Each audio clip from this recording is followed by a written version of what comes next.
Let's talk about Google Drive. Let's drive successfully. Before we get to accessing Google Drive and talking a little bit more about its setup, let's talk about the functions of Google. So when we're talking about Drive, it's really your storage system. It's your filing cabinet. And in your filing cabinet, you have multiple different things. You have different apps which help you communicate, and you have apps for collaboration. The main reason we're going to click on Drive is for these collaborative apps such as Docs, Sheets, Slides, Forms, Sites, and Keep. So that is really the function of Google, and Drive is your big storage unit. Some of the benefits of being a Google school are that we have unlimited storage in the cloud. Don't ask about the cloud. I don't understand it either, but it's just magical and wonderful and keeps our files safe and as many as we need. You can store any type of file in the cloud in your Google Drive account. You can store a PDF, a JPEG, which is a picture file, a Microsoft Word file, an MP3, which is a music file, an MP4, which is a video file, and many more. You have anytime, anywhere access. You can use any device and access your files in Google Drive. So if you're on your phone, you could access that Google Doc or that sign-up sheet for the potluck lunch or that presentation that you need to review before tomorrow's meeting. And the best benefit of all is that it's all free. How do we get to Google Drive? Through Google Chrome. So once you've signed into Google Chrome, I know I'm signed in. I see my picture and right here, which is Google Chrome, and I'm also signed into Google Drive. Then I can click on the almighty waffle, that little 9-box checkerboard, and I'm going to click on Drive.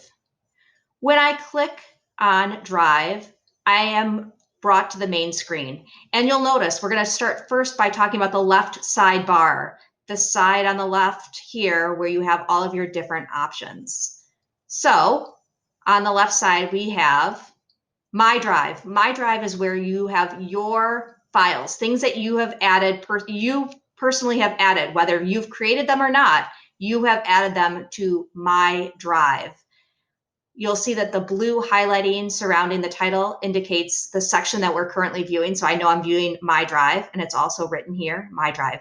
These are all folders and or files in My Drive. See right here, this folder is owned by Marie, but I have added it to My Drive for quick and easy access. It just makes things much easier for me.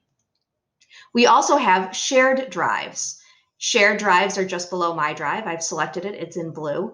And these different shared drives that I have access to will automatically appear here. There is nothing that I need to do to get them to appear other than to have had the owner add me to a shared drive. It is a shared filing storage system for teams. So shared drives are equal to what we would consider shared faculty or shared staff. So the second grade team folder on our L drive on our desktop computer or our laptop is the same as we would have in Google Drive. Now, are the files automatically from here, from the computer, from where you're used to finding them in shared faculty, automatically in your shared drive? No. You would need to upload those yourself. There is no need for the IT team to upload all of the files and all of these shared folders to our Google Cloud, because many of the folders that we see over here in shared faculty are very old. So I would recommend going through those and possibly dumping them into these shared drives over here so that you can access them anytime, anywhere on the web. You'll also see that you have Shared with Me. In Shared with Me are files that other people have shared with you.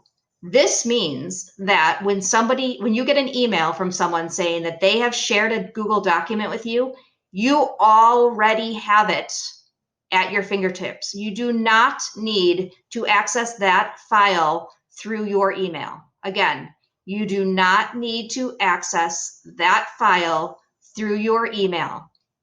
You might not see it right away because it might have been shared with you long ago. However, if you'll notice up here, you have a search bar.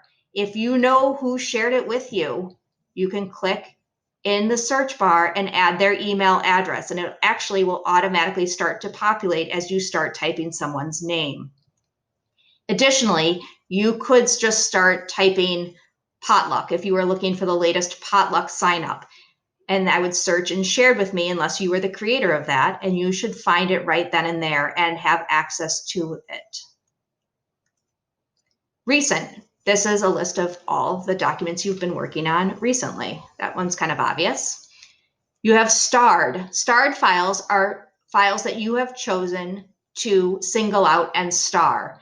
By clicking on the star, you have put them in a separate little folder. You'll still find them where you initially found them, but this just kind of gives you quick access, and it kind of keeps those files that you need or use most often right at your fingertips.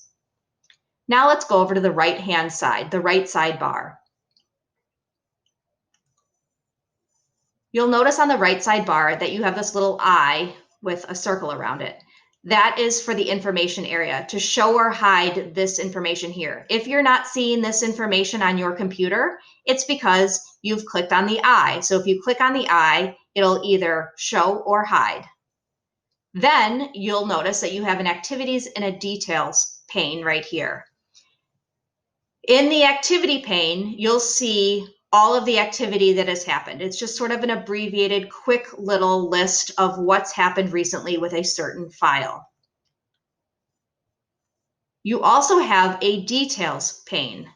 You will only see details for a file if you have selected the file or the folder. Right now, neither of these are selected, so I would not have any details. However, I was clicking on an actual file, and it did reveal all of these intricate details about that file. So you must have a file selected to view the details.